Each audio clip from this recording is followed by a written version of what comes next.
지난 주말 서울대에서 열린 세미나. 의대 증원이 의학 교육에 미치는 영향이라는 주제로 열띤 토의가 이어졌습니다. 핵심은 지금의 시설과 인력으로는 정부가 추진하는 의대 증원 규모를 감당하는 것이 사실상 불가능하다는 겁니다. 저희들 대학만 해도 한 번의 실기 평가를 하는데 한 70분의 교수님을 모셔야 됩니다. 한 3일 동안 해야 되는데 그게 125명 기준으로 하다가 200명을 하게 되면 훨씬 더 많은 숫자가 필요하고, 특히 교수들은 단 1년 만에 1,500명이 넘는 정원을 늘리겠다는 구상은 의과대학의 교육 방식을 이해하지 못한 채 이루어졌다고 꼬집었습니다. 일반 대학의 수업은 통상적으로 한 과목을 매주 같은 시간대에 한 차시씩 나눠 배우는 주간 단위 학습인데 비해 의과대학 수업은 하루에 같은 과목을 연달아 듣는 집중 이수학습으로 이루어집니다. 강의실이나 실습실 등 시설 확충이 우선되지 않으면 분반 수업조차 어렵고 이를 뒷받침할 예산 투입 계획부터 먼저 나와야 한다는 겁니다. 우리 의과대학 본관 1층에 실습실이 8개가 딱 있습니다. 저희가 200명으로 감사하게 만들어주시면 그 의과대학 본관을 갖다 전부 다 그걸로 바꾸면 됩니다. 한 층당 30억씩 들었습니다. 30억. 그거 4층이니까 120억 일단. 교수들은 또 의학교육의 질을 담당하는 한국의학교육평가원의 심사를 통과하지 못할 수 있다는 점도 다시 한번 강조했습니다. 의평원의 평가는 교육과정과 학생평가 등 총 9개 영역 36개 부문에서 이루어지는데 각 대학이 입학정원의 10% 이상을 증원한다면 별도의 평가를 거쳐야 합니다. 지금 같은 여건에서 평가가 이뤄진다면 통과되지 못할 가능성이 있고 이렇게 되면 졸업생들의 의사 국가고시 응시 자격이 박탈되면서 대학이 폐교 위기에 놓일 수 있다는 겁니다. 급격한 증원에 따른 평가 불인정 사태로 수많은 학생, 학부모, 학교 재단, 정부, 평가원 사이의 법적 분쟁이 전임 교수들을 증원해주겠다는 정부의 약속이 현실화되기 어려울 것이라는 우려도 나왔습니다. 지금도 기초의학 등의 전문 교수 인력을 구하기 어려운 상황이기 때문입니다. 교수들은 의대 증원이 의학 교육에 미칠 영향을 위해서라도 현장 실사와 자료 검토를 제대로 해야 한다고 목소리를 높였습니다. EBS 뉴스 배아정입니다. 서울고등법원이 정부에 2,000명 증원 결정 근거를 제출할 기한으로 지정한 날짜는 오는 10일. 이달 말까지 대교협이 증원 규모를 확정해야 하는 만큼 신속하게 근거 자료를 검토하겠다는 취지로 풀이됩니다. 정부는 지금까지 의사 부족 문제를 지적한 한국개발연구원 등 국책연구기관의 연구 자료들을 재판부에 제출할 것으로 보입니다. 증원 규모는 정부 국책연구기관인 KDI와 보건사회연구원 그리고 서울대학교 홍윤철 교수 등이 제시한 국내 최고 전문가들이 연구한 결과를 참고하였습니다. 정부가 제시한 규모가 과학적이지 않다면 과연 어떤 것이 과학적인지 되묻고 싶습니다. 다만 법원이 이 같은 연구 결과를 과학적 근거로 받아들일지는 미지수입니다. 재판부는 지난달 30일 신문에서 보고서 3개는 저자들이 내용이 왜곡됐다고 언론에 발표했다면서 과거에 있었던 보고서와 다른 사람들이 연구한 보고서 등을 정부의 근거 자료라고 할 수는 없다고 지적했습니다.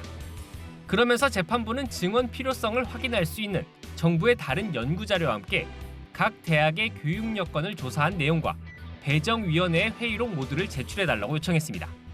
교육기본법과 고등교육법의 대학의 정원 문제와 관련해서 인적 물적 시설 조건들이 규정돼 있는 만큼 이 같은 조사가 제대로 이뤄졌는지 들여다보겠다는 겁니다. 정부는 모든 근거 자료를 제출할 예정이고 증원에 필요한 심의 절차는 예정대로 계속할 수 있다는 입장입니다. 재판부의 요청사항을 충분히 수용하면서 이미 저희들이 예고했던 5월 말 대기업 승인 절차는 무리 없이 진행될 거라고 보고, 의대 교수들은 이 같은 재판부의 결정을 환영하면서 정부가 제출한 자료를 국민에게 공개해야 한다고 주장했습니다. 재판부는 오는 10일까지 정부 제출 자료를 검토해 그 다음 주 의대 증원 집행정지를 받아들일지 여부를 결정합니다. 1심에 이어 2심에서도 재판부가 집행정지를 받아들이지 않는다면 대학별 의대 증원은 예정대로 대교협 심의를 거쳐 이달 말 발표될 전망입니다. 하지만 집행정지가 인용될 경우 정부가 주장해온 과학적 근거가 무색해지는 만큼 사실상 내년도 의대 증원은 어려울 것으로 보입니다. 의대 증원 정책의 운명을 가를 사법부 판단에 따라 앞으로 입시 현장에도 큰 파장이 예상됩니다. EBS 뉴스 송성환입니다.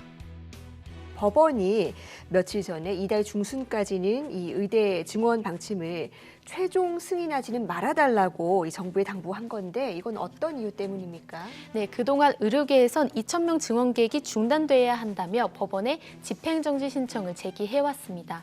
지금까지는 계속해서 각하가 됐었는데 이번에는 법원이 처음으로 제동을 건 겁니다. 그동안은 소송을 제기할 직접적인 이해 당사자는 총장이지 이들이 아니라는 게 각하의 이유였는데요. 하지만 서울고등법원은 이처럼 논란이 되는 경우에는 적격한 원고의 범위를 넓게 볼 필요가 있다며 정부의 당분간은 의대 모집 정원을 확정짓지 말아달라고 못 박았습니다. 13일에서 17일 사이 결정을 내리겠으니 그동안 교육부와 보건복지부가 의과대학의 교육 여건을 충분히 조사하고 나서 증원 규모를 정했는지 확인하겠다고 하는 건데요. 가장 중요한 쟁점은 정부의 2,000명 증원이 합리적인 근거를 토대로 이루어졌는지 여부입니다. 재판부도 정부에 각 대학이 충분한 인적 물적 시설을 갖추었는지 조사한 자료들과 당시 명단과 회의 일정이 모두 극비로 붙여졌던 배정위원회 회의록도 제출하라고 했습니다. 특히 2009년에는 로스쿨 제도가 시행되기 전에 엄격한 현장 실사가 있었는데 의대도 당연히 이런 철저한 조사 자료가 있어야 한다고 말하기도 했습니다. 그동안 의대 증원 정책을 전면 백지화해야 한다고 요구하면서 특히 2,000명 증원 규모가 터무니없다고 주장해왔던 의료계는 이런 재판부의 결정에 반색했고요. 다만 교육부는 재판부에 어떤 자료를 제출할지는 밝힐 수 없고 복지부와 함께 성실하게 준비해서 제공하겠다고 밝혔습니다. 네, 그러니까 법원이 조금 더 시간을 갖고 들여다볼 테니까 최종 승인은 유보해 달라고 요구를 한 건데 문제는 이 법원 판결이 최종적으로 나는 그 시점이죠. 만약에 하지 말아달라고 최종 승인이 난다면 계획했던 대로 일정이 진행되지 못할 수도 있는 겁니까? 네, 어쨌든 정부는 무리가 없다. 그러니까 지금 진행 중인 의대 증원 절차는 문제가 없다는 입장입니다. 판결 전까지 최종 승인은 안 되지만 심의는 할 수 있다는 건데요. 또 원래 계획에서도 증원안을 5월 중순 이후 확정할 계획이었기 때문에 달라진 건 없다고 했습니다. 문제는 법원이 집행정지 신청을 최종적으로 받아들이면 올해 의대 증원이 불가능할 수도 있다는 겁니다. 교육부 관계자는 이를 최악의 상황이라고 규정하면서 기존 정원 그대로 운영해야 하는데 대학도 그렇고 일정 부분 혼선이 있을 수밖에 없다고 말하기도 했습니다.